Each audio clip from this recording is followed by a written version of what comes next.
Nesse vídeo nós vamos falar sobre os capítulos 17 e 18 de 2 Reis. O capítulo 17 de 2 Reis é muito importante, fundamental. É uma declaração, um texto profético no meio de um texto histórico, porque explica tudo o que aconteceu com Israel até essa data. Por quê? Porque é justamente nessa data, nesse capítulo, que vai falar sobre o cativeiro de Israel, o reino do norte, que foi levado cativo para a Síria. O rei da Síria invadiu Israel, tirou o povo de Israel de sua terra e trouxe outros povos e colocou na terra de Israel. E deu origem aos samaritanos, que existiam no tempo de Jesus. Samaritanos vêm da capital de Israel do norte, que era Samaria, que era a capital do reino do norte. E o capítulo 17 tem um texto profético que mostra como Israel foi sendo castigado por Deus progressivamente durante a sua história toda, por séculos, até chegar nesse desfecho final que foi o seu cativeiro. O cumprimento daquilo que Moisés tinha profetizado em Levítico e Deuteronômio, que se eles não seguissem a lei de Deus, iriam ser levados no fim para o cativeiro, iam ser tirados da terra prometida, iam ser expulsos da sua terra.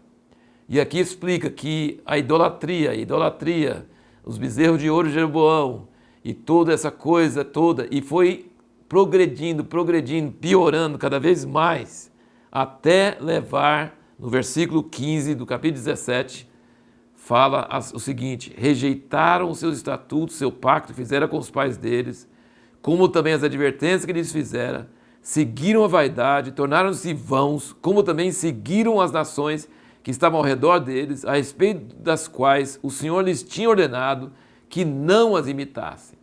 E deixando todos os mandamentos do Senhor seu Deus, fizeram para si 2 bezerros de fundição e ainda uma azera, adoraram todo o exército do céu e serviram a Baal.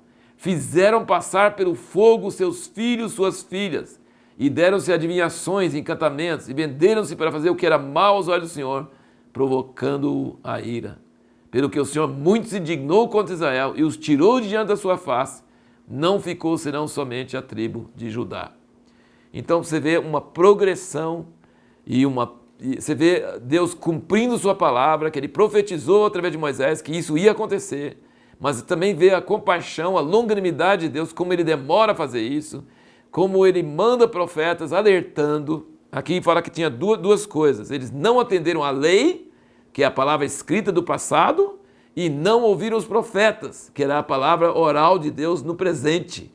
E os profetas não acrescentaram a lei, mas os profetas rogavam ao povo para voltar à lei.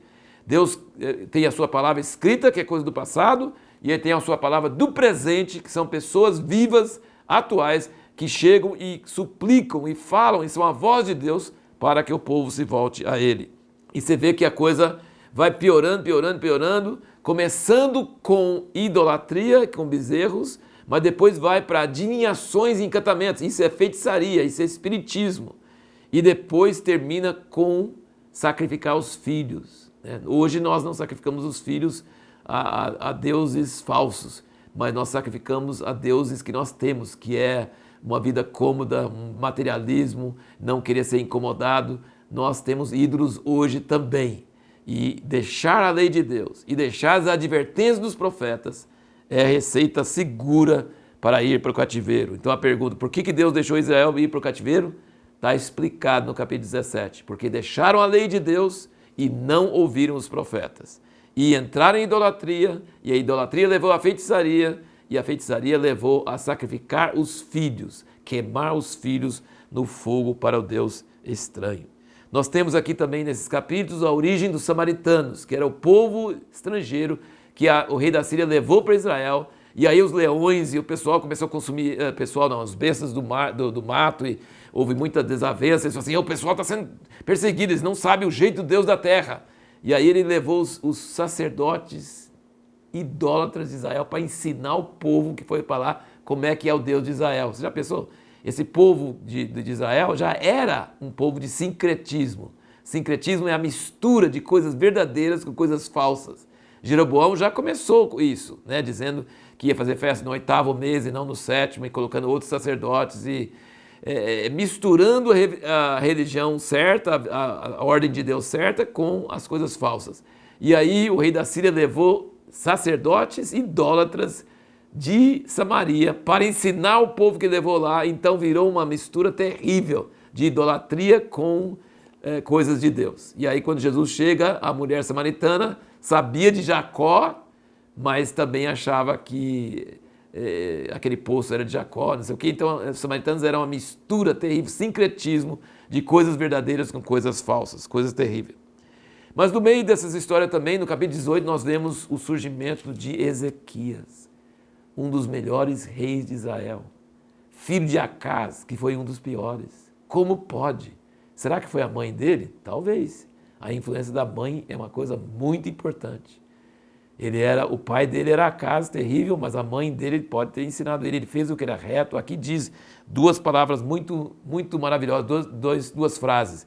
Ele se apegou ao Senhor. É o que nós sempre falamos, de seguir ao Senhor de todo o coração, de amar ao Senhor, de querer o Senhor.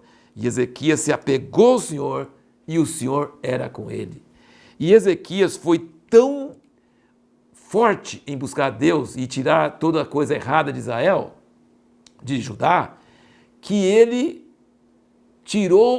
destruiu a serpente de bronze que Moisés tinha feito. Ninguém antes dele tinha visto que essa serpente de bronze que Moisés fez no deserto tinha virado um objeto de idolatria.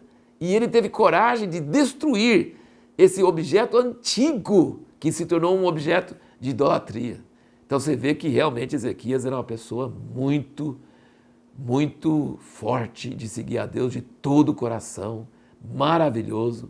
E ele ficou tão famoso que o rei da Síria mandou o general contra ele, e o general já sabia que Ezequias tinha destruído todos os lugares altos e tinha falado, vocês vão adorar só em um lugar. Ele tinha acabado com toda aquela divisão louca e tinha um lugar só no templo.